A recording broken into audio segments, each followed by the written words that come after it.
The church really needs to do a better job in policing the people who we place in positions of power because lives are at stake. So while reading this book, Escaping the Shadows, there was a point when Asha is the main female character. Our partner, Russell, followed her to church. And because he's a policeman, when he was in the church, everybody was like, thank you for your service. Thank you for your service.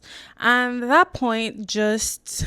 I was struggling because I know what this man does behind closed doors, but then to the church is presenting this like very gracious, I'm such a good person face, and everybody's like, oh, we need to get you into like help with this and help with that. And it just made me think of how, and while this did not really happen as much in the book, but I feel like if Russell had gotten more involved in the church, it might have gotten to that point. It reminds me of how the church really needs to do a better job in policing the people who we place in positions of power because lives are at stake. Earthly lives and eternal lives in heaven are at stake.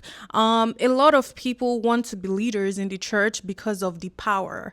It reminds me of Simon the magician. I think it was Simon the magician in Acts, who wanted the power of God. But he didn't want the power of God because he wanted to glorify God. He wanted the power of God because he wanted power. He was drawn to power and he wanted power. And I feel like a lot of people in positions of leadership in the church are drawn to power, and we need more of that energy. I think it was Paul. Was it Paul?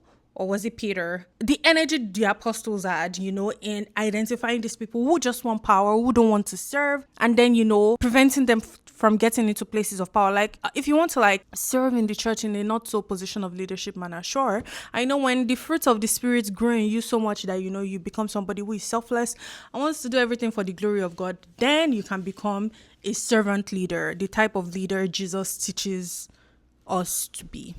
But yeah, thank you for coming to my TED Talk. I hope you have a wonderful rest of your day. Bye.